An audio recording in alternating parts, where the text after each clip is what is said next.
But traveling with them was the eunuch sent by Dothraki. Facing the more powerful cow in the tribe, Drogo said in a very tough tone. The scouting riders told me that the prophesied Khal abandoned his carriage and went south, trying to escape from my pursuit. Then let him run, and I will chase after him. Bono, Jaco, you will select 10,000 more of my warriors, and capture their women and children as slaves. As for me, Khal Drogo, I will lead my warriors south, and I will kill the legendary Khal, bring his head back to Vizdorask and pay homage to the Mother Mountain. I will be the most powerful Khal on the Dothraki Sea and do something that no other Khal has ever done in the past and present. I, Bar Drogo son of Erb swears an oath here, facing the Holy Mother Mountain, with the stars in the sky as witnesses. As soon as the words fell, the eunuch sent by Dothraki immediately stepped forward and urgently stopped him. Khal Drogo, all the traces left behind are the deception of the prophesied Khal. Your scouting riders fell deeply into it, and the flaming horse told me that he has led the tribe north. Hearing the eunuch's cry, the Blood Alliance guard rushed forward, angrily pulled out his scimitar and wanted to kill him. Evil eunuch, you told Khal to march southwest immediately, but now you are talking nonsense. Drogo stretched out his hand to stop the Bloodrider's move. He had already found the traces of his prey and decided not to listen to the eunuch's words anymore. Dothraki Khals need to obey the wisdom and authority of the Dothraki, but a true Khal must trust the warriors of the tribe. Chapter 40. The wives of deceased Khals become permanent residents of Viz Dothraki. The profit organization Dothraki composed of them will jointly manage the vast Dothraki Sea with other cows. Dothraki would devote the rest of his life to the Dothraki with his wisdom, predicting the future, and reading omens. But every Khal who has proven himself through numerous feats of bravery and can fight on horseback is no weakling. According to the ancient tradition of the Horse King, they must respect the status of Dothraki, but it does not mean that they need to listen to the eunuchs who serve the old woman of Dothraki. And Drogo is the most powerful Khal in the Dothraki Sea, and he doesn't want to waste any more words with the eunuch. He took out the dagger hanging from his golden belt, leaned over and handed it out. Dothraki can choose anyone from the trophies. I gave them this gift to thank them for their achievements. As for you, I also want to give you a gift to give you the glory you deserve. No. Let your body rot in the wilderness. The supreme honor and status enjoyed by the old women made the eunuchs who served them forget the taste of fear. When faced with the sharp blade handed out by Khal, the panic reappeared in the eunuch's emotions. The slave's nightmare of being short of food and clothing and fearful all day long resurfaced again, and his trembling body lay on the ground. Facing the setting sun, Drogo looked around at the Dothraki people and saw the respect in their eyes. He put the dagger back into his belt, raised his riding crop and waved it vigorously. Go south, march. The Dothraki's living conditions are highly consistent with their methods of warfare. In a military sense, this gives them extremely powerful military power, that is, mobility. The braid that hangs down to the legs has many bells hanging in between. It means that Drogo has defeated countless enemies and won battles one after another. He knows the tactics of the Dothraki well. The first thing is to be fast and clearly determine the enemy's retreat direction. Then rely on the high mobility advantage of the light cavalry to conduct long-distance and rapid attack operations, causing the opponent to panic. At that time, the fear will be more terrible than the blade. The Dothraki cavalry in the wild turned into two long snakes at the source of the Vallana River and marched separately. Khal Drogo led the main force south to Volantis, while the other force, led by Ponikar and Jacoke, pursued westward. The evening clouds drifted over, the smoke disappeared from the wetlands and swamps, and the light of the moon and stars washed the night. Meng wore a painted leather vest, exposing his bronze chest, and walked among the ruins of Samel where the bonfire was bright. He warned the craftsmen who were building the fortifications and patiently calmed the anxious mood of the tribesmen. After a long period of cleaning, looking around, the ruins of Samel are still full of decay and dilapidation. The beautiful city that once had pink buildings has long since fallen into the mud. The moss-covered green masonry hides the black traces of the fire. Everything sheltered under it was destroyed in the sudden war. But with the arrival of the tribe led by Ofer, the ruins are already full of life. Samel takes off his gorgeous coat and cleans up the traces of yesterday. Even if it is a corroded and collapsed city wall, it will definitely be able to delay the enemy's attack, resist sharp arrows, and continue to protect the safety of his successors. After walking around the entire camp, Mongo stopped at the former city gate. His army was still stationed in Volantis, waiting for the final order to cross the river. Looking back at the eastern sky, the stars are shining brightly. They are the flaming horses galloping in the sky and the souls of the Dothraki warriors. Immediately, he got on his horse and took the torch from the steward Ofer who was following behind him. Turning sideways and looking down at the people who came to see them off with nervous expressions or extremely cautious attitudes, Meng said with a smile. On the eve of war, some people will be afraid and want to pray to the gods, and some will be excited and want to vent their emotions. But for commanders, we are walking on thin ice with an abyss beneath our feet. We must remain calm enough and do our part. Whatever you do, if you don't know what to do and it would be more satisfying, then do as I tell you, pledge your loyalty to me, and fight by my side. We are born Dothraki and we must die like warriors. It is an undeniable fact that we are outnumbered, and the road to victory does not look so bright. Kha's tactics seem to be the key to victory. Nohate asked cautiously. Kha, will the enemy really divide their forces at the Valana River?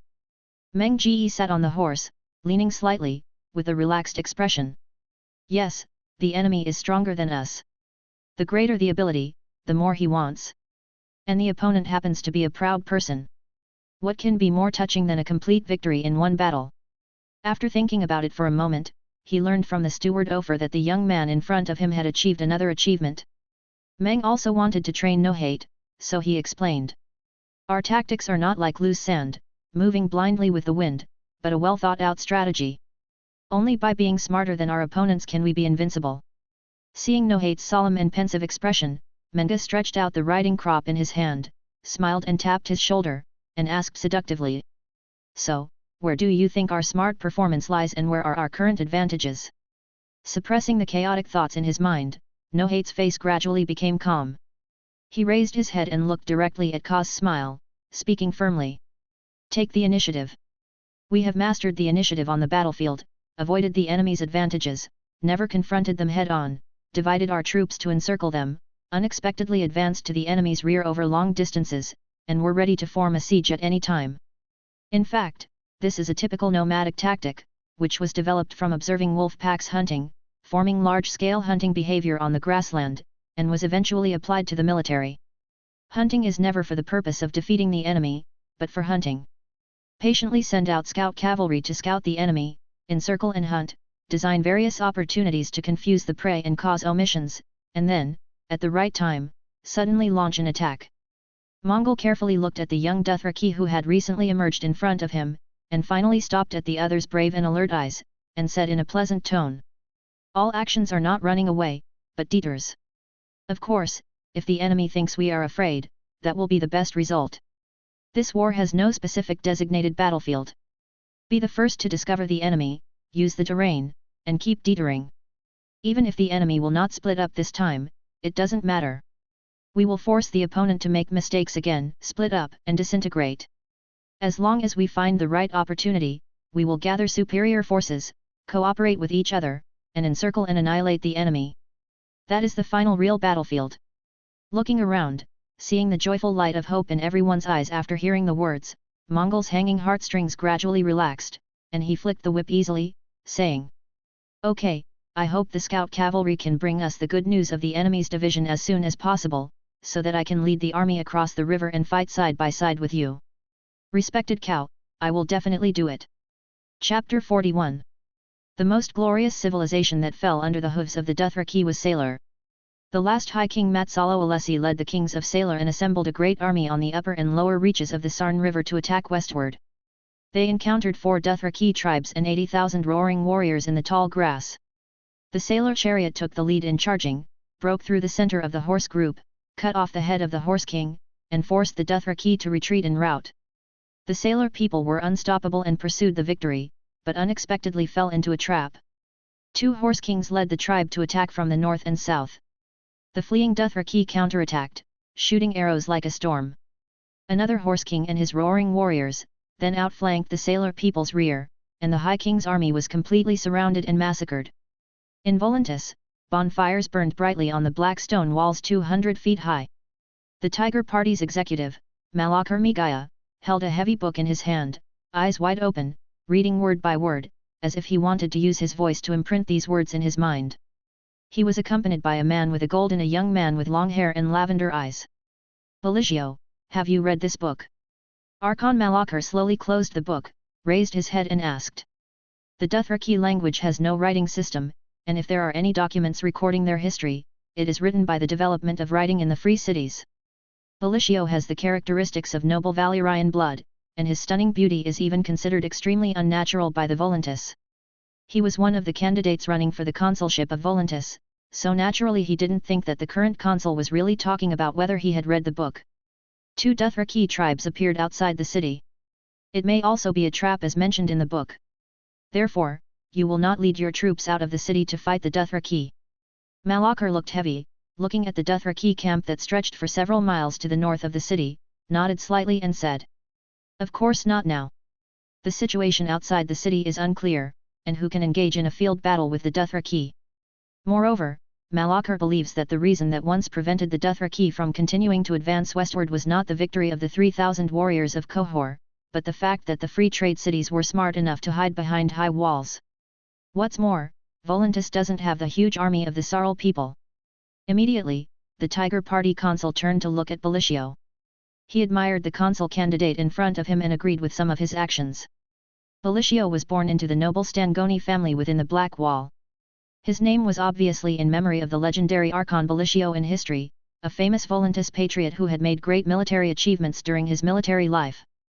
Malachar was old and frail, and the Golden Company had refused the mission to eliminate the High Priest of Arhilla and his supporters, and he no longer had any desire to seek another term as consul of the Volantis Tiger Party. He just wants to use the Waterside Widow's huge network of contacts to try to hire the Golden Company again through the war against the Dothraki.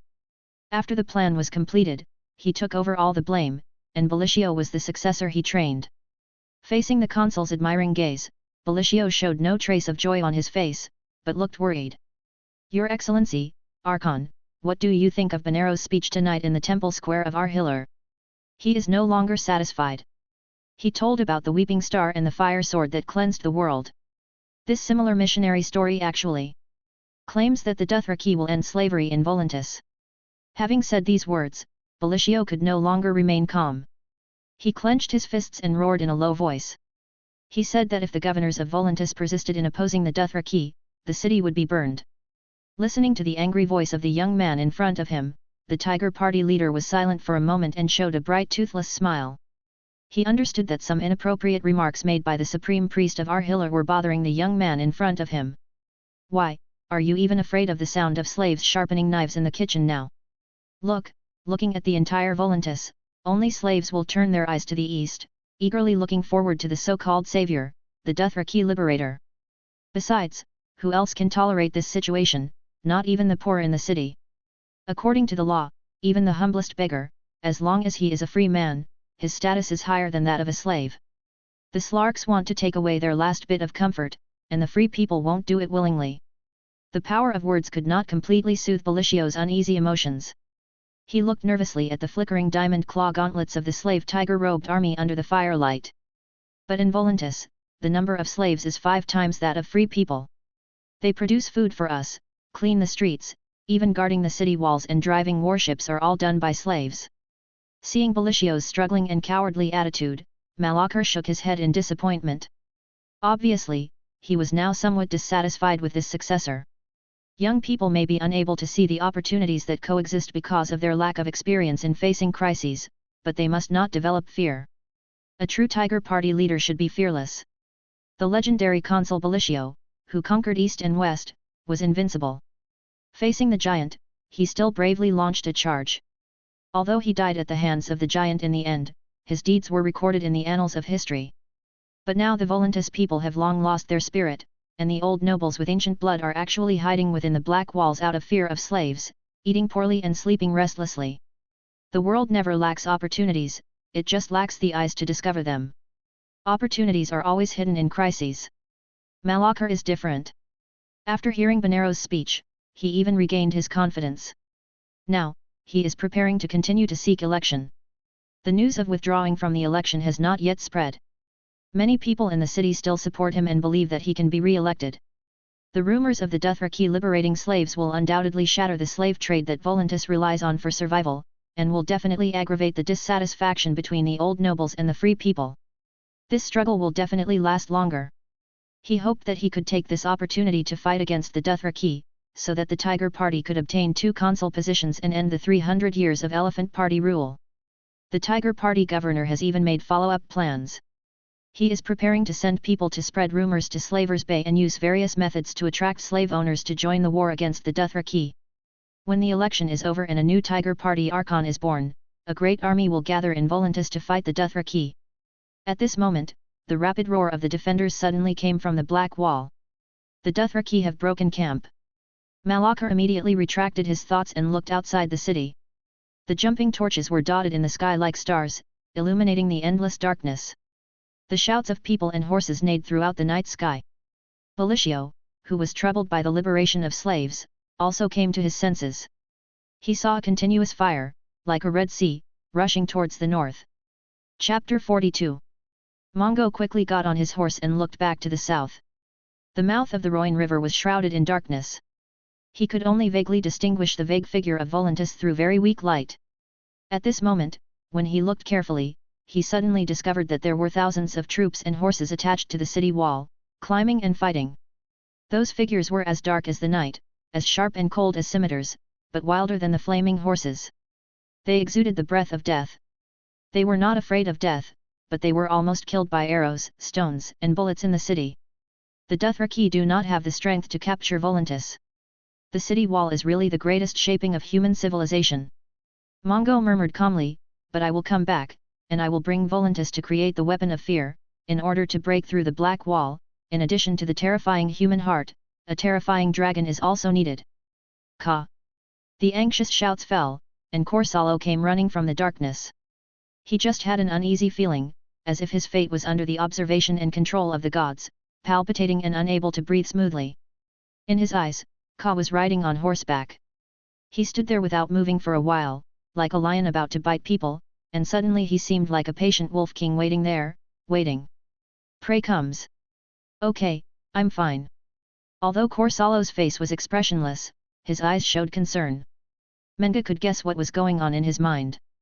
He waved his hand to indicate that he was okay, then lightly kicked the horse's belly with his heel and sped off slightly. Under the rows of torches, the Dothraki roaring warriors walked slowly.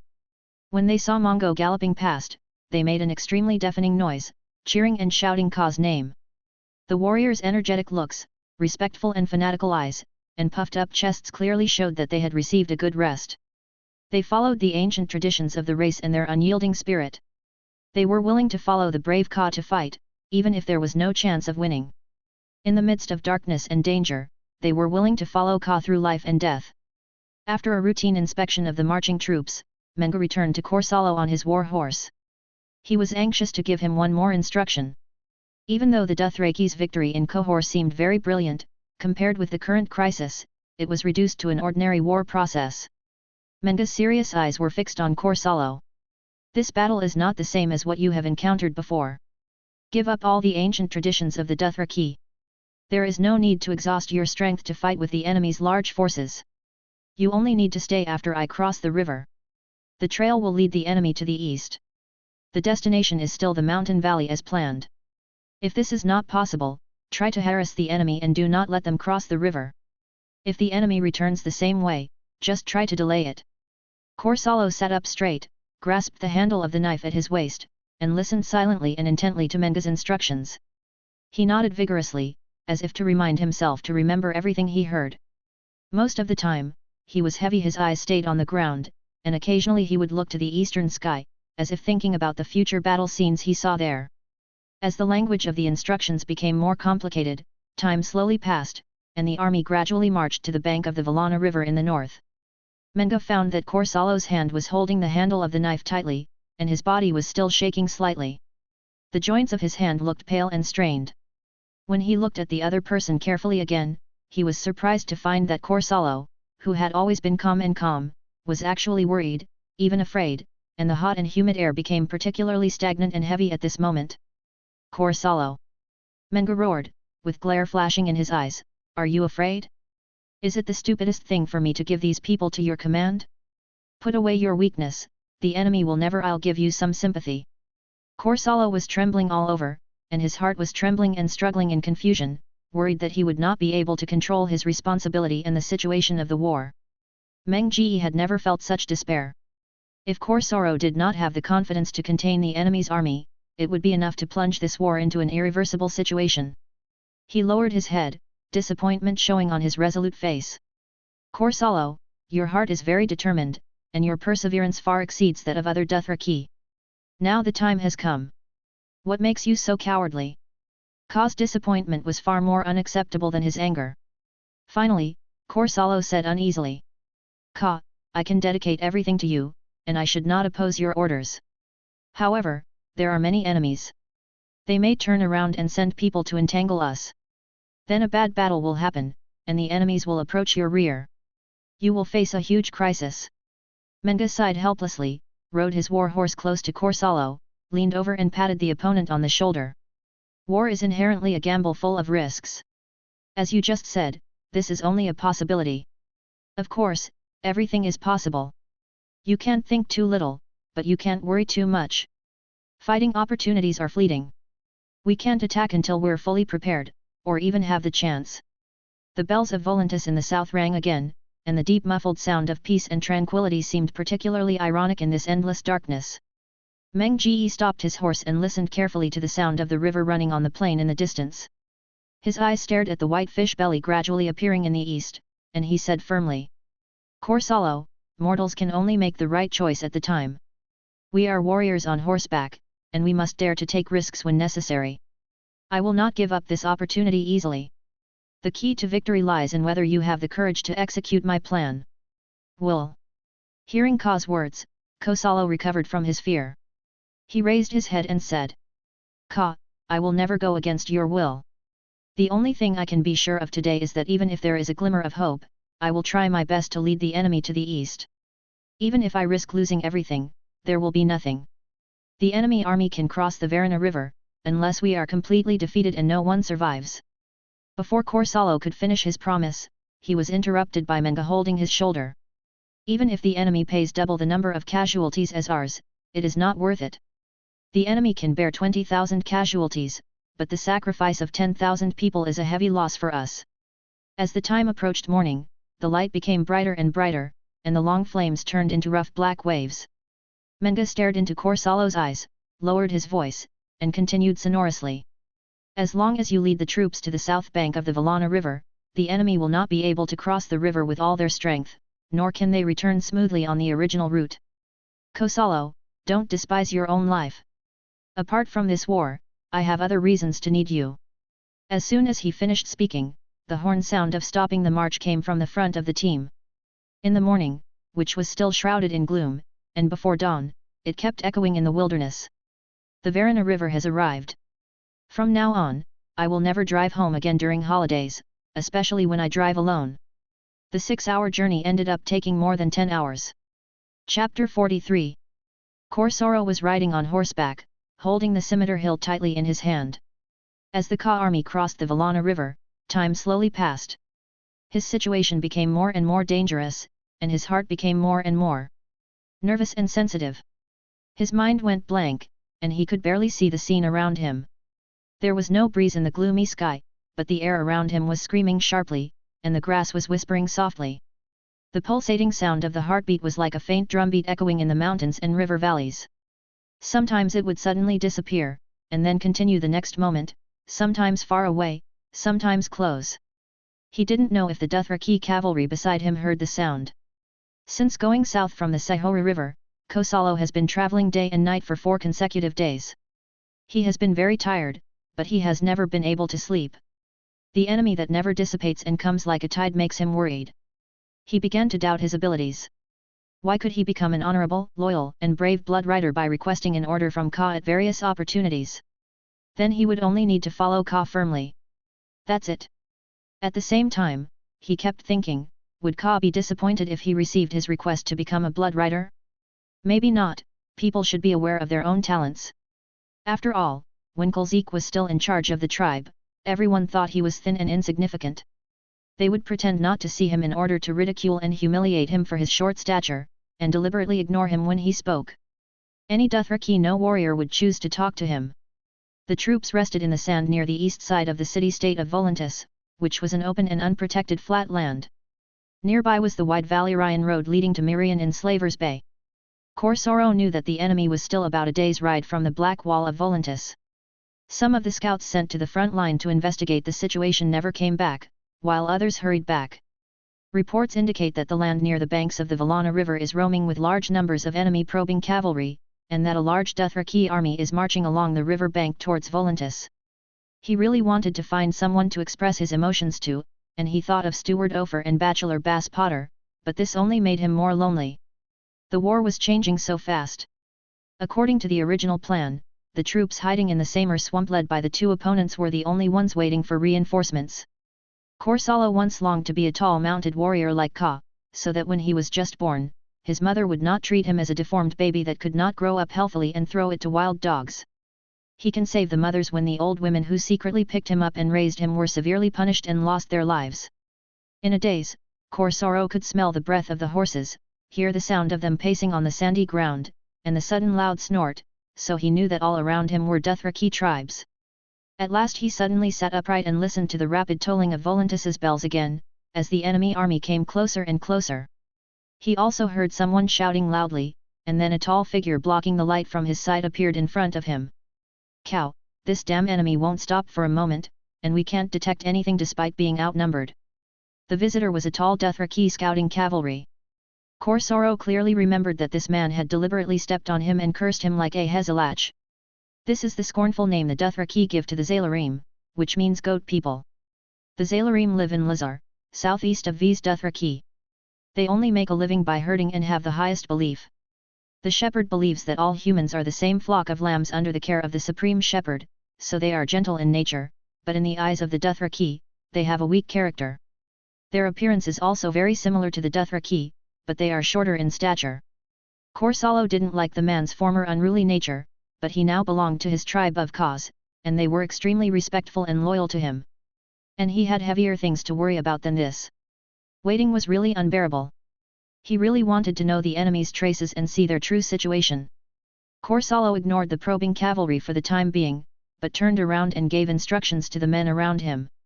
His voice was low and hoarse, but he did not hesitate. "Everyone is ordered to prepare for departure immediately.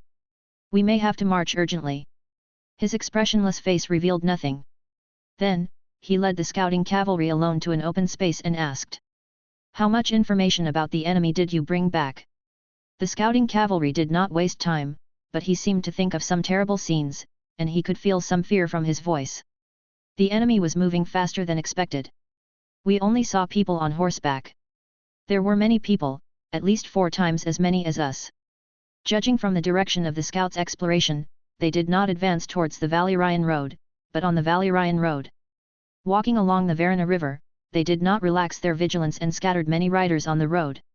It was impossible for us to harass and attack them in a surprise attack." Corsaro did not give any response. He suppressed the worries in his heart and looked to the northeast thoughtfully. Then he turned back on his horse and prepared to issue the order to set off. This is the beginning of the war. In his view, if he wants to complete Khaz's mission, he must take the initiative to disrupt the enemy's plan and must not fall into the opponent's disadvantage. But before he had time to issue any orders, the rushing bells came from the city of Volantis in the west. The enemy was getting closer. The air was filled with the breath of anxiety and death. The horses were very restless. Corsaro, his shoulders seemed to be weighed down by the heavy responsibility. Boundless fear took the opportunity to attack, and his heart beat slowly. Suddenly, he seemed to vaguely see black clouds rolling in the distant sky.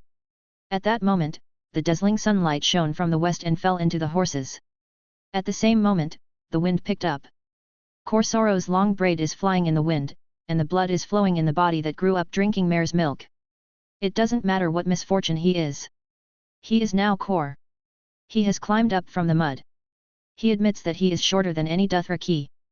But if someone laughs at him because of this, he will chop off the other person's head to even out the gap between the two. Acquiescing to one's own incompetence undoubtedly creates opportunities for failure. He must think about his own strengths and think clearly, instead of fearing, and everything else will follow. Corsaro turned around to face the Dothraki cavalry gathered around him. He shouted in a majestic voice, and even the outermost cavalry could hear what he said. "Dothraki warriors, can you smell the news brought by the flow in the wind? I have determined that there is the breath of victory in the air. The loyal and brave Dothraki people, the descendants of the horse gods, the critical moment has arrived. Although we are fighting the enemy on the south bank of the Varna River, the glory of Khal still protects us. The honor that everyone has won will always belong to you. We once made an oath facing the Virgin Mountain, the stars in the sky bear witness, now is the time for us to fulfill our oath, and we must let our enemies know who is the bravest mounted warrior in the Dothraki Sea. 10,000 Dothraki roaring warriors roared and raised their scimitars, and in an instant the astonishing shouts were like thunder. The horns sounded in response at the same time, intertwining into a magnificent wave, like a giant eagle galloping in the sky sweeping across the fields of Volantis. Dothraki warriors, we will fight with blood. Corsallo clamped his horse and shouted, taking the lead and galloping on the yellow sand, followed by nearly 10,000 Dothraki cavalry. Chapter 44. When Horse King Drogo led his army around the Valyrian River, the sun had already risen from the east, and the dark cyan light made the wasteland of Volantis in front of him appear grey and gloomy. The army advanced along a sandy path leaning against the river in the north, crossing the three-forked river bend where the tributaries converged. Far ahead of them on the left was the black wall of Volantis. As the army advanced, the 200-foot-high wall grew taller and taller, becoming clearer and darker. The sun slowly rose behind the army, hovering above everyone's heads. The black clouds also gathered and tightened, forming a thick pile, as if a storm was about to come from the east. They could feel the air being extremely heavy, and with the continent of Essos today is also a pretty muggy day for this season. There are many riders sent by Khal all around. These scouts have ridden far away to spy on the enemy, so they are eager to raid the rival tribes in Volantis. The straight line distance from the source of the Valyrian River to Volantis is about 60 miles. Horse King Drogo was worried about arriving too late, so he ordered to advance at full speed, only occasionally stopping to rest. Fortunately, each of the Dothraki cavalry has 3 excellent horses, and the Dothraki horses are also good at running for a long time. The army continued to advance, but there were still many miles to go before them. They had been traveling non-stop for 7 hours. The air became heavier and heavier, towering dark clouds shrouded the sun in a black mist, grey light rolled down the earth, and the cavalry's scimitars reflected pale death. Before the dark clouds lowered their heads, the vanguard of the army saw a black dot galloping towards them. It was a Dothraki cavalryman running wildly. He finally came to the vigilant cavalry, a Dothraki with cold eyes and a cruel smile, Kaso, the blood rider of Khal Drogo. He kept breathing heavily, but still laughed wildly and waved the bloody scimitar in his hand. Behind the horse was dragging a human with bloody flesh and missing wrists. Corso did not stop. He galloped back to Drogo. He wiped the sweat from his forehead with his hand. He carefully watched the Horse King's indifferent expression and gasped for the strength to speak. "Ka, we defeated the enemy's scouts. Most of the warriors were killed, and the other remnants fled in all directions. During the battle, our warriors had the upper hand. Many of their scouts died during the exploration process and suffered such heavy losses. But refused to be forced to increase troops to support, they must have sent out all the scouts. The enemy's troops are too few, this is abnormal, it seems that the battle ahead you are looking forward to is hopeless." After the other party finished speaking, Drogo said nothing, deliberately suppressing the anger condensed on his face, and then rode forward. "Come to me, Hargo, the Dothraki will not retreat without a fight." This man is another of Drogo's blood riders, and he hates the cruel Corso. Upon hearing the summons, a trace of joy emerged on his face. He straightened his back, showed off his huge figure, stared at Ka in front of him with wide eyes, and then immediately leaned down to salute, offering his loyalty and bravery. "Ka, please give your order." Drogo looked at the strong man in front of him and said in a deep voice. "They are hiding around like rabbits in the prairie, which makes me full of anger, but this will undoubtedly wake up the hungry lions. Hago, I will give you 10,000 Dothraki cavalry, and let us go and block the rabbit holes together." At this moment, a group of cavalry flew in like arrows. Under the sky, their figures were like galloping eagles flying across the earth. When Drogo gave the order, the cavalry rode forward for some distance before stopping. In the end, only one person came over alone. This man is the blood rider Koholro. He is an older Dothraki, but his status and wisdom are beyond doubt. He once rescued the young Drogo from the mercenaries. "I encountered broken troops on the road where the enemy seemed to be running aimlessly, but their ultimate goal was towards the coast further south. The enemy's army should be hiding there, but the opponent's troops were not many." After Kohoro whispered a few words in Ka's ear, he immediately turned to look at the blood riders, grinned his mouth full of broken teeth, twitched his aquiline nose, and shouted loudly. Although the captured soldiers will want to conceal their deception and exaggerate the number of soldiers, I have spoken face to face with young soldiers who have relatively little experience among the enemy. I believe that the strength we have assembled here is several times the number of troops the opponent has. Then we should hurry up. Bloodrider Hago, who had accepted Khaw's heavy responsibility, couldn't help but continue to remain silent and shouted in a sullen voice. Let us first kill these enemies blocking the front, and then go find the enemy's main force. Don't be impulsive. I'm afraid that what I'm worried about will happen soon. Kohala slapped his bald head hard, shook his short and fat body, and said worriedly. The enemy's Khaw is a brave and skilled man.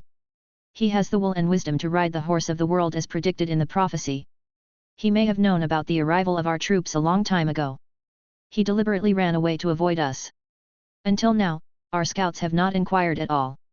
There is no information about him, and the location of the main force he leads cannot be found.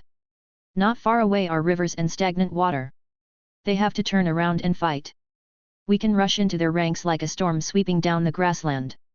Horse King Drogo could no longer hold back his anger, they kept coming in front of us. Running away makes me angry. I'm afraid the enemy's main force will not appear here.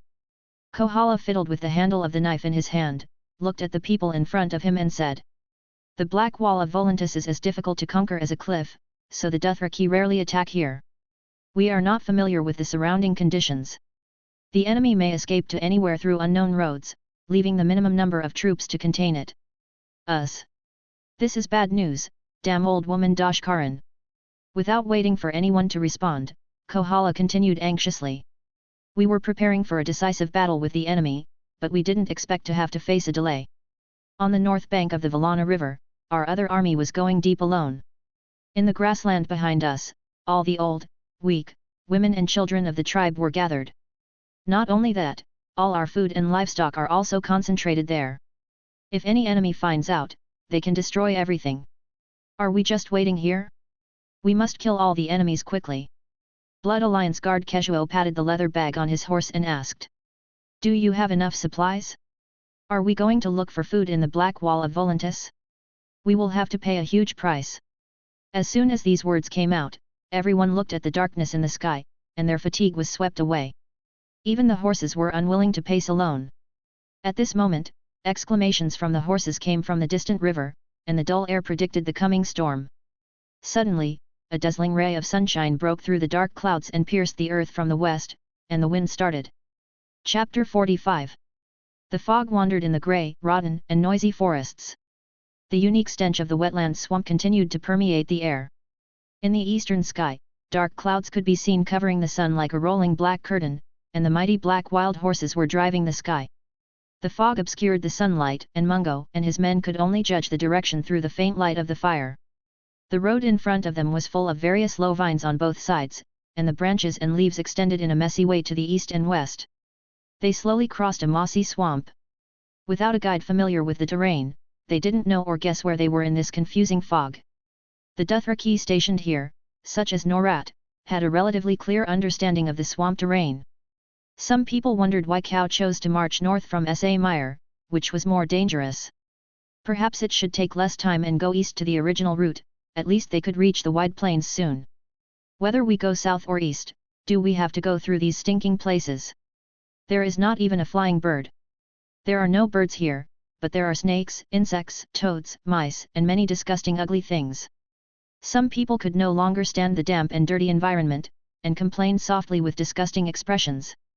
Nohate tested the ground with a probing stick, took cautious steps, and observed everything around him with his sharp eyes. Facing a large swamp composed of silt and debris, he had to use all his skills as an experienced scout to find a reliable road. No, actually you don't have to. Nohate raised his hand to signal everyone to stop and rest. He twisted his stiff body, raised his head and sniffed the relatively fresh air, and replied. If the Dothraki want to return to the Mother Mountain quickly, there is no need. If you take the easy road, you will come directly to the gate of the enemy camp. I believe they will be waiting there easily and welcome the guests.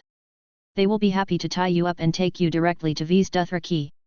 Khal knows that going north will take a little more detour. He will lead you through the swamp. You may need to take a long and disgusting road, but in this way you will not be discovered by the enemy's scout cavalry.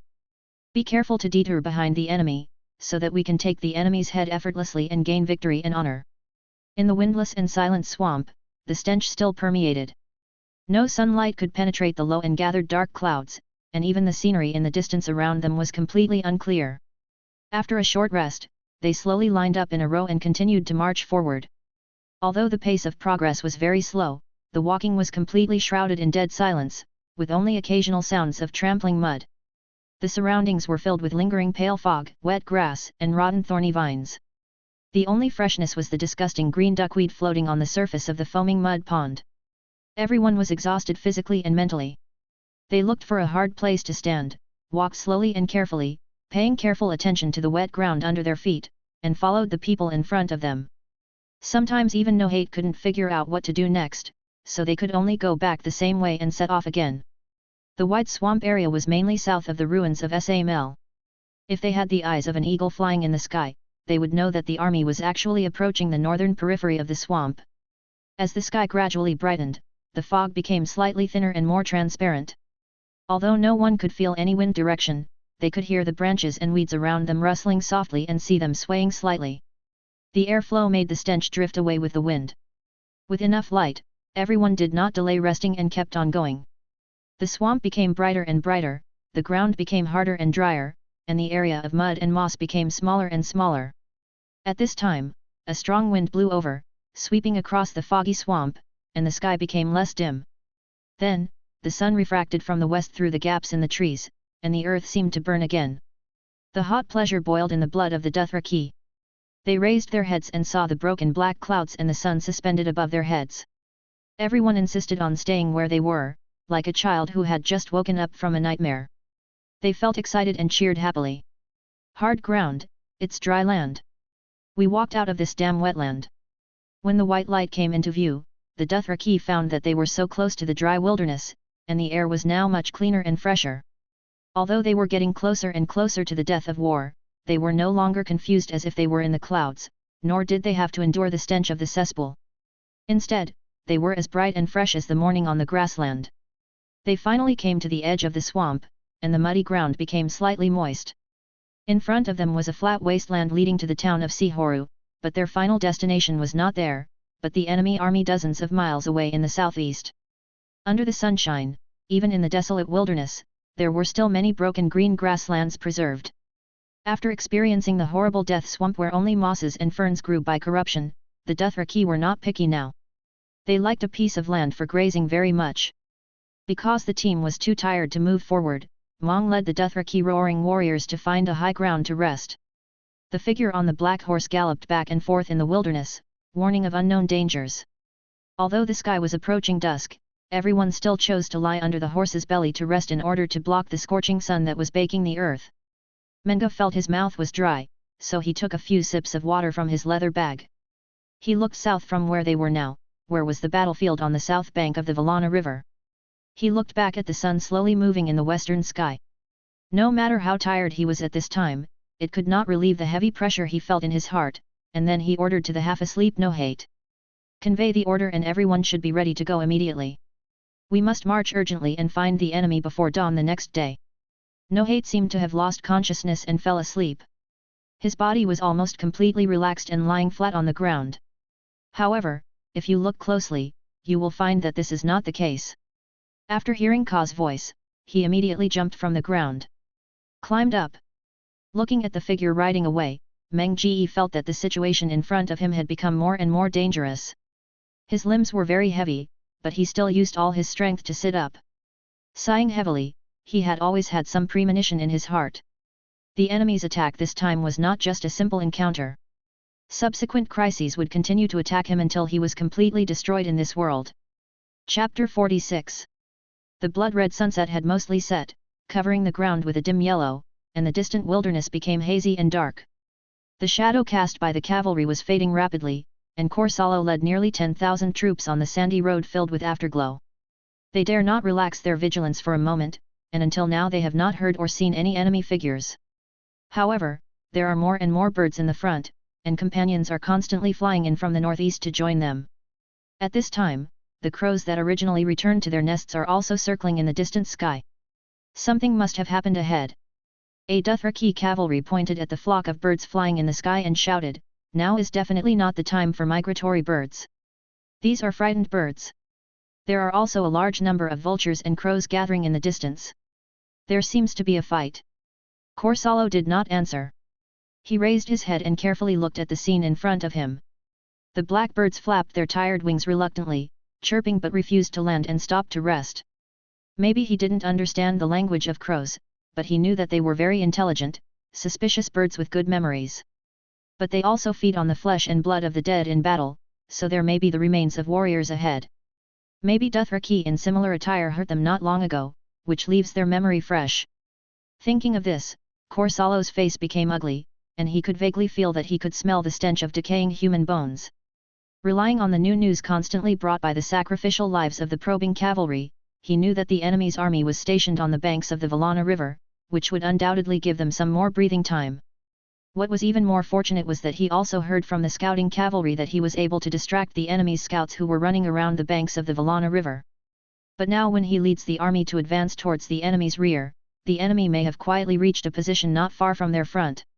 He knew that the situation had changed, and he understood that they actually didn't have much time to prepare. The enemy has arrived. Everyone is ready to fight and prepare to start the war. The simple inference made Corsallo feel very uneasy. He murmured in his heart that things would not be like this, but he had to point at the flock of birds. The military issued a warning. "We don't have much time. A group of enemies is approaching here. This army must be relying on the cover of scouts.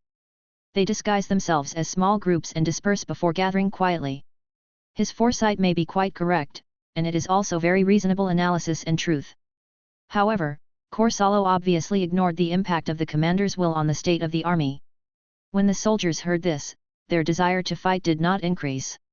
He immediately realized that his tone of voice was somewhat pessimistic, so he jumped out of the crowd, raised the scimitar in his hand, and shouted again in a confident voice. "I have said before that the critical moment has arrived. There is only a scimitar between us and the enemy. It is time to prove who is the most powerful warrior on horseback.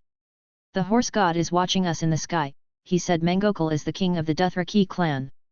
He needs us to work together and fight endlessly." Moreover, according to the scouting cavalry report, the enemy's camp on the banks of the Valyrian River is very large, so the number of enemy troops that may suddenly appear in the front is very large. Not too much, victory is waiting at the front, and all enemies will fall under our horses. Encouraged by their commander, the morale of the Dothraki roaring warriors was high. They were even very happy, showing excited smiles. They pulled out the scimitars at their waists and took off the horn bows from their backs. Everyone seemed to be ready to fight. Then, the army bypassed the place where the crows circled and continued on the road to the enemy's rear, until nightfall gradually fell. When it completely fell into darkness, many fires suddenly lit up in front, and they found a group of hundreds of troops gathered around the campfire. Soon after, the scouting cavalry clearly identified the opponent as a group of unfamiliar Dothraki roaring warriors by the light of the fire. As the distance got closer, the enemies also noticed that they were approaching quietly without raising the torch, and they were naturally extremely surprised. "Who are you?" Seeing that the newcomers did not use force directly, the enemies did not seem to feel worried or scared. They shouted with great pride, "We are the tribal warriors of Khal Drogo." "That's a very good question." Corsallo whispered softly, raised his horn bow, and shot an arrow at the questioner.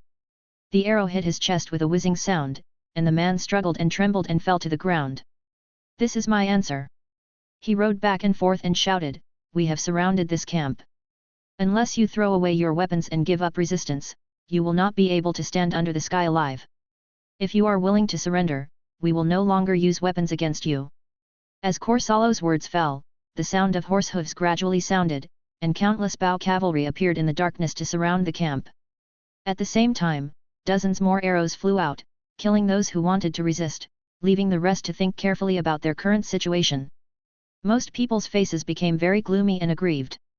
Being surrounded was not a fighting environment they liked. But some wise people knew clearly that they had made the mistake of underestimating the enemy. In the end, these people chose to cut off their braids and kneel on the ground. Others looked around again and then made the same move. Corsallo didn't give anyone who was still hesitating time. He waved his hand decisively, and then fired a volley of arrows, killing all the enemies who were still standing. All the time that followed was very long and urgent. They needed to find out the traces of the enemy's large forces from the surrenderers as soon as possible. However, Corsallo did not absolutely believe in the loyalty of these people. He separated all the prisoners individually for interrogation. This continued for a while, and he got the latest news. Khal Drogo's blood rider Hago and more than 10,000 Dothraki cavalry had arrived in batches from the banks of the Valana River. Corsallo's foresight was very accurate. The opponent's army is now gathering in a hilly area in the northeast, only about 5 miles away from their position. The sky was dark, without the moon or stars. Corsallo sat by the campfire and looked at the sheepskin map in his hand. The core soldiers of the army gathered around him, all nervously waiting for his orders. "It's exactly what I thought. According to the prisoner's intelligence, the enemy has blocked the road ahead. I'm afraid things won't end so easily if we don't deal with them first." Corsallo found that the more nervous he was, the more clear his mind would be. He said, "I was thinking seriously there, and gradually came up with a new plan in my mind. I hope to get to the rear of the enemy's large force as soon as possible, but a battle is necessary, otherwise it will be difficult for us to get rid of the enemy's pursuit, which will delay cause tactics, and there will be a difficulty in front of us, but I promise you, the night will become the enemy's doom." Chapter 47.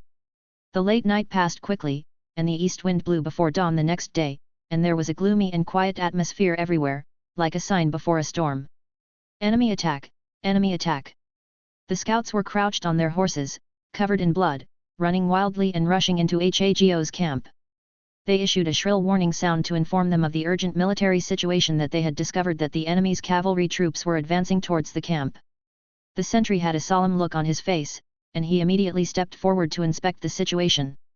When he found no disguise or abnormality in the military situation, he immediately sounded the horn of war readiness. At this time, commotion began in the camp. The roaring Dothraki warriors who were good at fighting were startled. They wore unprotected but flexible leather vests with an Iraq scimitar on their waists. They took horned bows in the tent and carried leather arrow pouches on their backs. In order to move neatly, all the braids behind them were tucked into their vests. But when they had just walked out of the tent and before they could mount their horses and join the fighting position, they saw groups of black shadows covering the plain, running towards the camp at an alarming speed. The black shadow surged out like an angry wave from the southern wilderness. The wild roar swept along with their courageous momentum. The mountains roared and the tsunami enveloped the earth. The dawn illuminated the mounds, but they could not shoot through the tight formation of these cavalry charges. The silent and unexpected sneak attack caught the Dothraki in the camp by surprise. For a moment, everyone was shrouded in extreme shock and panic. The enemy's footsteps kept approaching, and the troops in the camp shouted exclamations. "Everyone mount up and prepare to fight." The arrow was on the string, and the battle was about to begin. The enemy was preparing to attack. The huge figure of the blood rider Hago riding a warhorse appeared in the center of the camp, raising the scimitar in his hand high and giving orders. He was usually taciturn, but at this moment, he had to let out a thunderous voice and shouted urgently. "The enemies are all a bunch of stupid guys. Maybe they are good at escaping, but they know nothing about fighting. They actually want to attack from the bottom of the slope. Don't panic, everyone, mount your horses, pick up your weapons, and fight for Zhou. Fighting at Gokeo, the enemy did not threaten our strength at all, and our numerical advantage was enough to win." The Dothraki in the camp once followed Khal Drogo and were invincible. They gathered a large number of troops and vowed to destroy. According to the prophecy, they would ride on the horses of the world and conquer the entire Dothraki sea. So when the defenders received Hago's warning, their morale was boosted, and the current predicament also made them angry. They decided that they would no longer give honors to their opponents and let their corpses rot in the wilderness until crows and vultures pecked them. Remove the carrion and leave the bones. After all, they once thought that they were brave hunters, traveling day and night to hunt. The enemies were prey shrouded in extreme fear and fright. They would only throw away their carriages and baggage in a panic, cruelly abandon their fellow tribesmen, and keep wandering around. Escape. But in the end, they failed to notice the enemy's elusiveness. It wasn't until a black shadow suddenly appeared outside the camp, and they stepped onto the land of doomsday that they discovered the enemy's traces. Their anger towards the enemy reached an unprecedented peak. Soon, before the camp defenders could mount their war horses and organize a formation to occupy the high ground on the slope, the enemy's forward rushed down the slope. However, the enemy did not rush directly to the camp. Instead, they maintained their fastest speed and spread out around the slope like a long snake with two heads. The bows were fully drawn, and the dense rain of black arrows was like dark clouds, covering the sky at dawn. The defenders could only use their fragile bodies to resist the first violent blow of the terrifying black clouds. There was no armor to provide complete protection, and no matter how strong the body was, it could not stop the eyeless arrows. The arrows shone like cold flames in the rising sun, carrying the breath of death as they penetrated into the defenders' bodies. As the camp defenders paid a sufficient price with their lives, the defense speed gradually accelerated. They were forced to form a circular formation and withstand the blows from above their heads. Each soldier's chest was filled with murderous intent to slaughter the enemy, and they began to suppress them with rain of arrows from a high position. Enemy. Every sharp arrow seemed to be shot at the enemy with blazing anger, but the rain of hateful arrows was not stained with the enemy's blood. After the enemy soldiers circled the slope and fired the arrows in their hands, they showed no signs of fighting and flexibly controlled their horses, galloping towards the back of the slope, avoiding the range of the bow and arrow. Time slowly passed, and the enemy troops gathered behind the slope again. Just when the defenders finally recovered from the fierce arrow attack, the low sound of horse hooves filled the wilderness again, and the enemy shouted for Mengakao. The war cry, and he once again drew his bow and launched a merciless attack from the other side. The defenders did not panic. A moment of respite gave them the opportunity to change their formation. They shot arrows to attack the enemy troops down the slope regardless of life and death, even though many of their companions fell in blood. Shoot quickly, Dothraki warriors! Blood Rider Hago waved his scimitar desperately, boosting morale.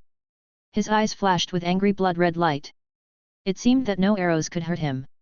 His voice vibrated back and forth on the slope like a trumpet of victory. As the defenders bravely launched a counterattack, the enemy would be suppressed by arrows as soon as they entered the shooting range, forcing them to retreat to their original positions. Just when the defenders thought victory was in sight, a terrifying horn sound was heard in the distance. The rays of the rising sun illuminate the east, strong wind sweeps across the slopes, and amid the rumble of horse hooves, an exciting sight appears before our eyes. A group of black figures like dark clouds brought by the strong wind appeared in the northern light. They carried deafening shouts and rushed towards this place with overwhelming force and violence. At this time, many Dothraki had died behind Hago. He looked at the tragedy in front of him without any sadness. Death in battle was the fate of every Dothraki. Everything is coming to an end, and now it's time to determine the final outcome. Hago took advantage of the light of dawn, looked at the black figure appearing in the distance, and silently muttered in his heart, "This will be a war worthy of praise." He looked back and forth with sarcastic eyes, and the enemy's thin sand blade began to break up the commotion of the weak attack formation like a sharp blade facing a huge wave. Then, he waved his arms and shouted, "Kohala is here, it's our reinforcements." In fact, this is a battle plan drawn up by Khal Drogo's old and wise blood rider Khal. Due to the lack of time to continue to delay the war, they must solve the problem entrenched in the south as soon as possible based on the existing intelligence they have. Enemy. When Hago's troops were quietly dispersed and assembled, they were only responsible for luring the enemy into a sneak attack. When he was surrounded, Kohala, who was following him, led the reinforcements to carry out a simultaneous pincer attack, which would make the enemy fall into a trap of being attacked from both sides. Middle. Now, the situation on the battlefield is just as Khal expected. Chapter 48. Kohala is coming. Our reinforcements are arriving. Hago's honor as a blood rider of Khal Drogo was highly trusted. His shouts greatly inspired the defenders' confidence, and they began to shout excitedly. Reinforcements are coming! Reinforcements are coming! Many people were looking at the northern wilderness with eager eyes. However, at this time, everyone could still only see the rough outlines of those galloping black figures. Soon, the black clouds quickly approached across the flat wilderness. Judging from this number of reinforcements, they seemed to have a sure chance of victory. The defenders' deafening cheers filled the slopes again. They waved their flexible scimitars and fought for the remaining horses around them, preparing to charge side by side with the reinforcements. For a moment, their formation was completely disrupted and scattered. The enemy seemed to be panicking. They gave up their planned offensive and hurriedly changed their formation and retreated south, trying to escape from the trap of being flanked from both sides. The few defenders who had grabbed their horses rushed down to attack desperately. Even if their companions fell to the ground and were trampled, they could not stop the speed of their charge. Just when the defenders thought victory was in sight, frightening shouts came from the top of the slope. "It's the enemy, not our reinforcements." The astonishing cry attracted the attention of all the defenders. They forgot the specific strength of the enemy's army. The enemy who launched the attack was only a part of it. At this time, the reinforcements rushing in front of them also blew the horn of charge. The war horses rumbled into the defenders' line at a rapid gallop. Mango Cow's most loyal warrior, Korsalo, took the lead and rushed to the top of the slope. He was tall and tall. His brave companions followed. Under the morning sun, on the blood-red battlefield, the naked bronze skin of these Dothraki people looked as dazzling as hot steel tempered from the embers of flames. "Come on me! Come on me! Come on!" Hago's voice was mercilessly drowned out. He was helpless and could only watch the tragedy happen in front of him angrily. The defenders on the top of the slope were subjected to a fierce offensive and suffered blows from all directions, regardless of the enemy or ourselves. The fragile front line was disintegrated like a sand dune facing the waves. The defenders who had just grabbed their horses and rushed down the slope had no time to care. They were being counterattacked by the pursuing enemy, and the remaining defenders on both sides were completely suppressed. The slopes were piled with the black corpses of the Dothraki. The defenders were forced to retreat quickly, and the horses were completely scattered. The horses were either hacked to death or fled in all directions. The victory that was almost achieved was instantly wiped out. Hago would not give up, risking his own life to stay on the front line. If he had to die on the battlefield today, he would never die in the rout. Relying on his unusually huge size, he wildly waved the sharp scimitar in his hand. No one could stop his power. He was filled with more rage than before. His roar shook the earth like a war drum. His eyes flashed with angry blood, and even greedily swallowing the blood that spurted into his mouth, he killed the enemies rushing in front of him like harvesting straw.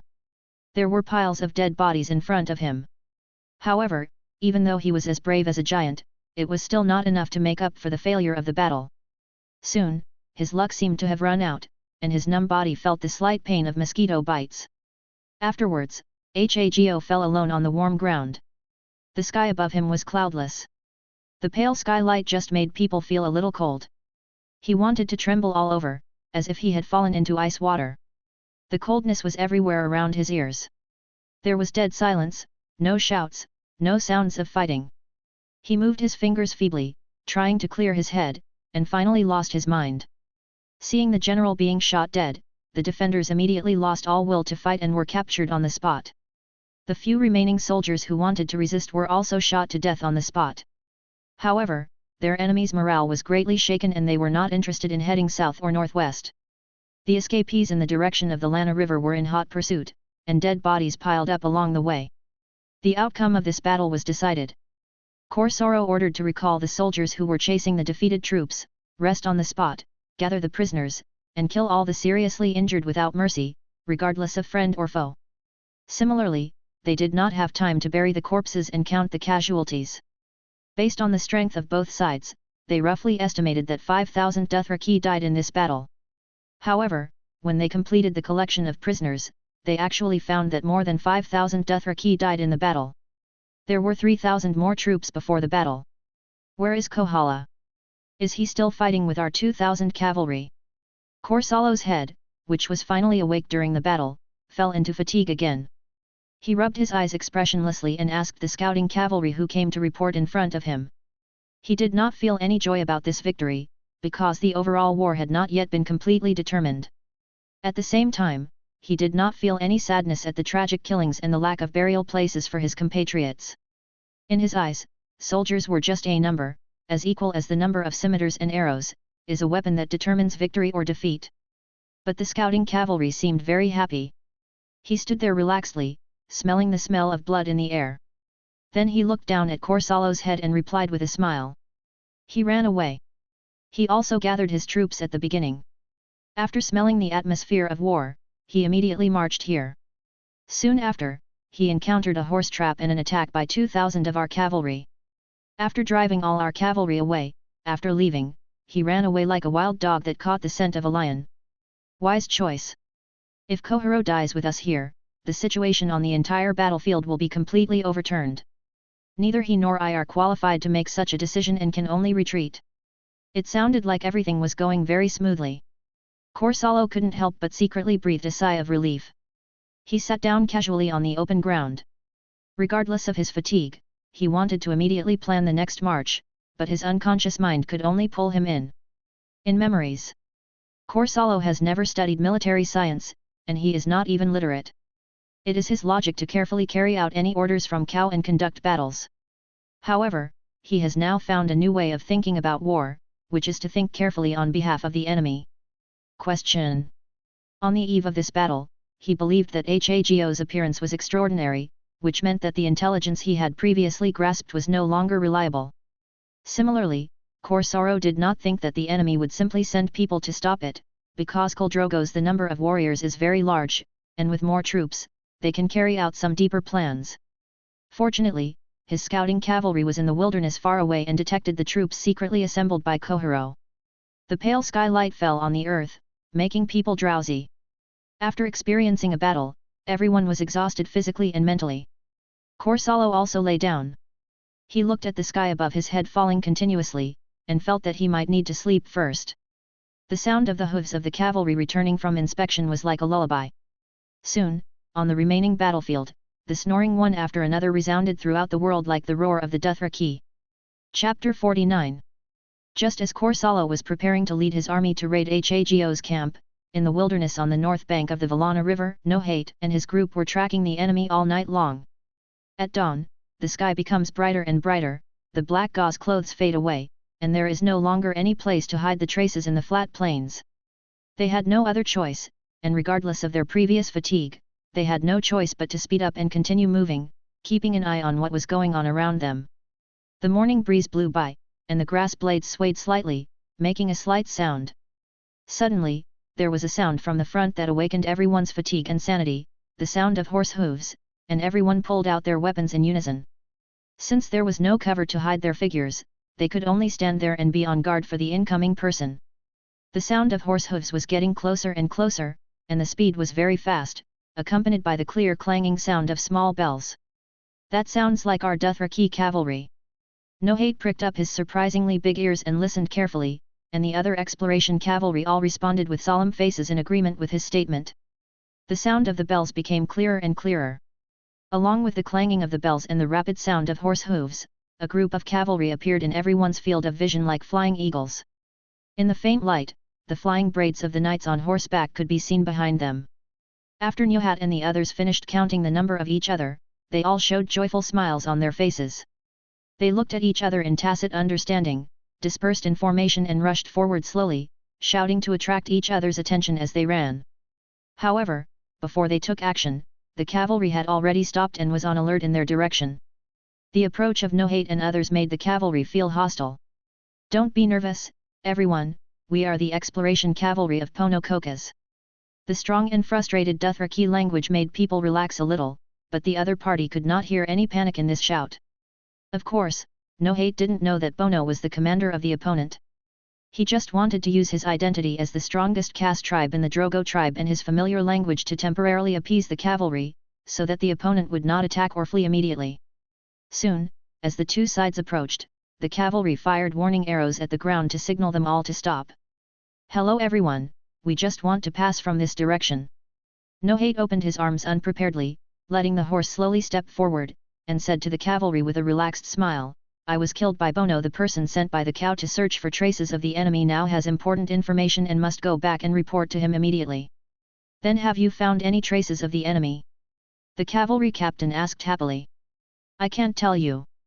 Nohate stepped forward on horseback and looked at the cavalry captain with an ugly expression, as if he was angry at the other party's unruly behavior. Bonako received some worrying news.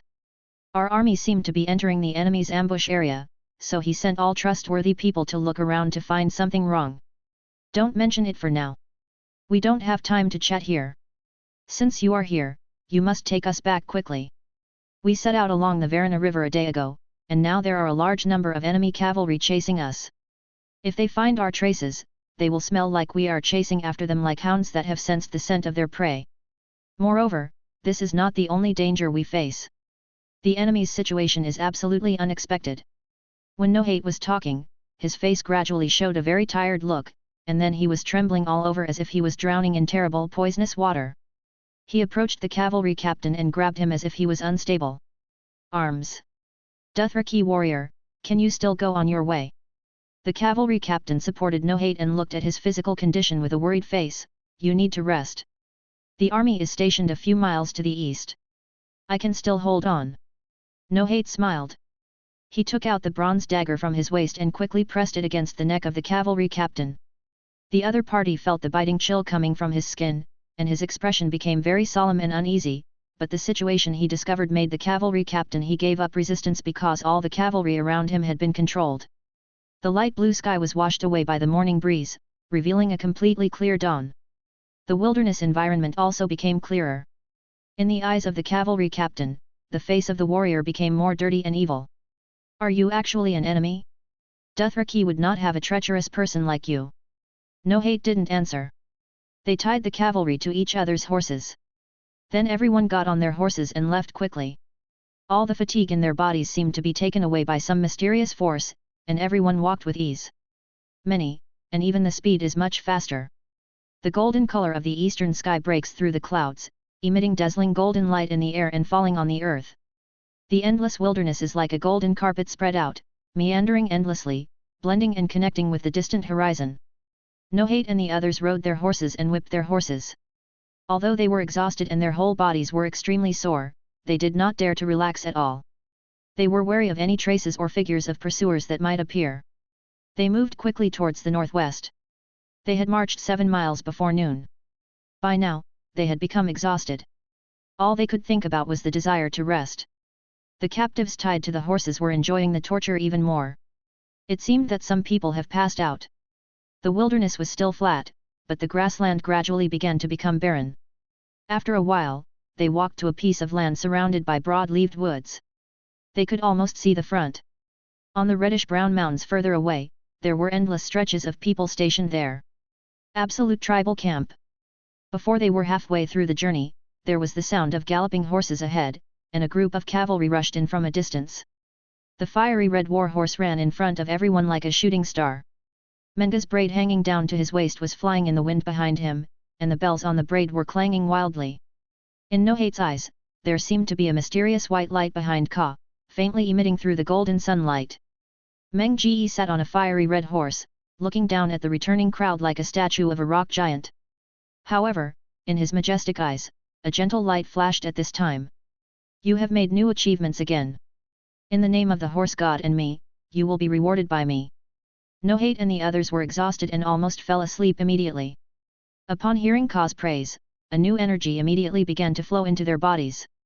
They gave excited brief accounts of the intelligence they had received on the road and the location of the enemy's camp.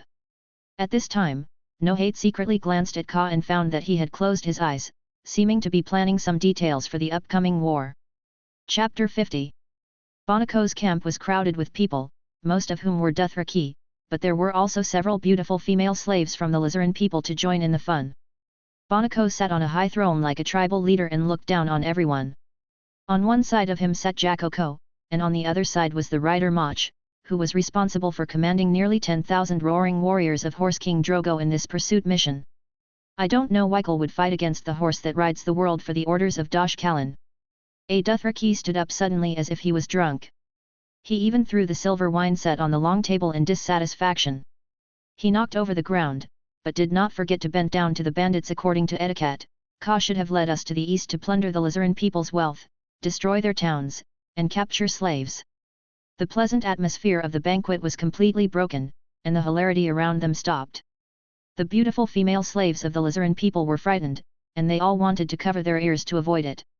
The fine wine and food could no longer attract everyone's attention. After a while, only then did he raise his head from the astonishment on his face, and only then did he have the mood to look at the person who said the arrogant words. "You're drunk." Jakoko slowly stood up from his high position, and kindly pushed the Dothraki who was venting his emotions through drunkenness to sit back in his seat. Dosh Kalin naturally has their wisdom, and Khal is also here to it proves his status and bravery, doesn't it? You are right.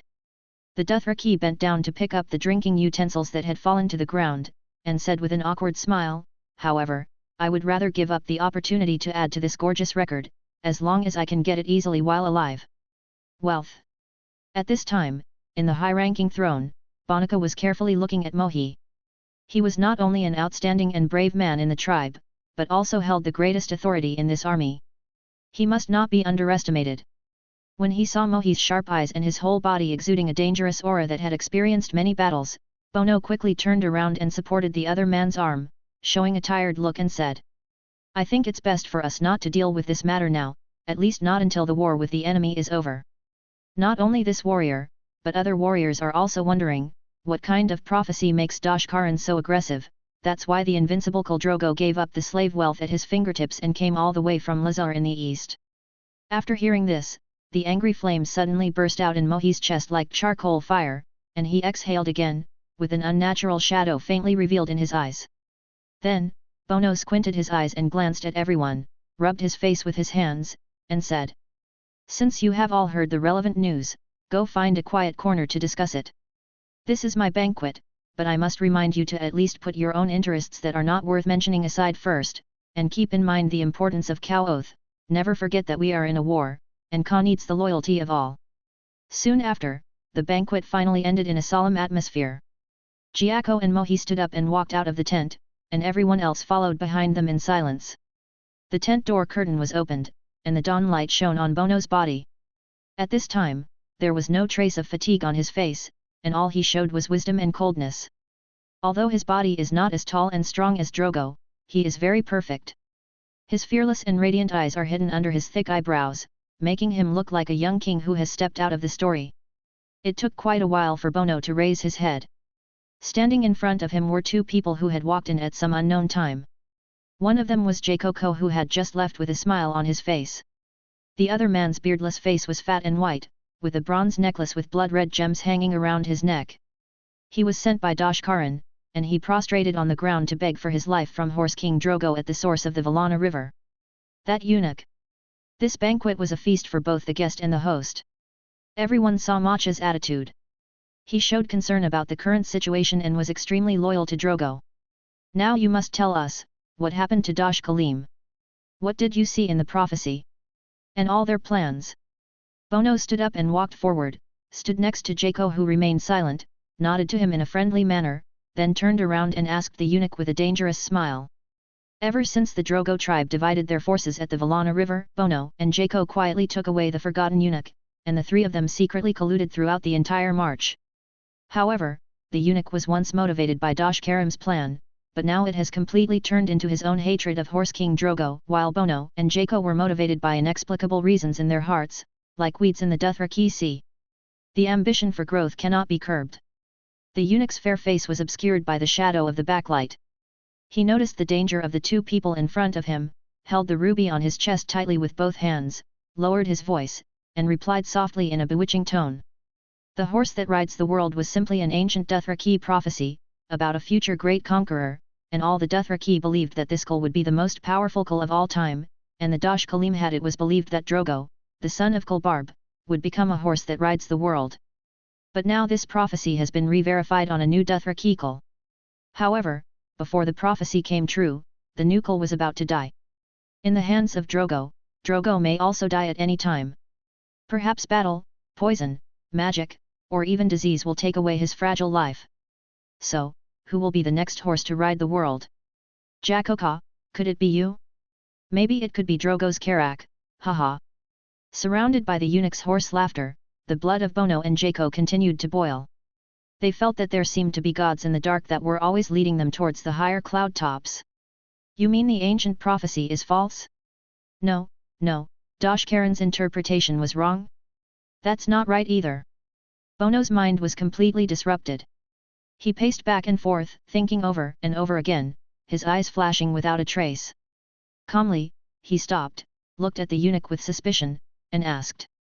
"You know? After I heard so many rumors about prophecies, there is only one thing that I am really curious about. I want to know the answer. That is, if Dothraki cannot interpret omens, how do they know, where is the new Khal in this prophecy? Before this, we didn't even know that the other party's name was Mongo." The eunuch's laughter stopped suddenly. He didn't dare to look at Bonica.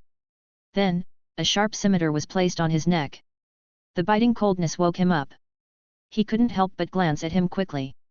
With a ferocious look on his face, he stretched out his hand and tried to slowly pull the blade.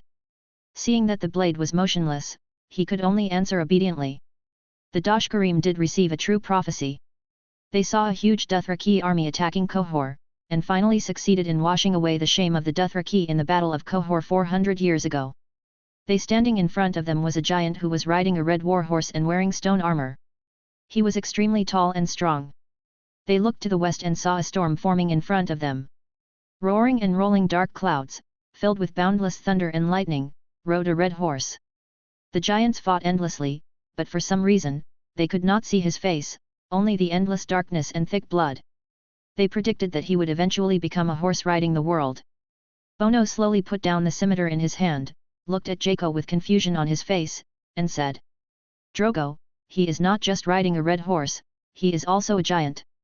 When the eunuch saw that the other party had withdrawn his sharp blade, the previous danger and nervousness also disappeared, and he laughed loudly and said, "You should really interrogate the past of those prisoners, instead of just grabbing them and asking them where the army is.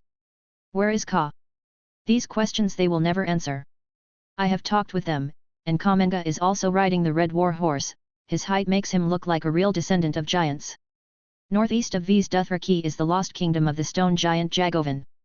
Maybe the other party has the blood of the stone giant, and I heard the captives say it, Mongo's skin is as hard as rock." Saying these words, the eunuch seemed to recall some scenes. His body trembled slightly, as if he was very frightened, but he still managed to keep his spirits up and added, "No matter who wins, Mongo or Drogo, Dothraki will not allow the prophecy of the horse riding the world to be born. They have contacted other cows on the Dothraki Sea to go to these Dothraki. If you leave, you can still catch up and become a real Ka."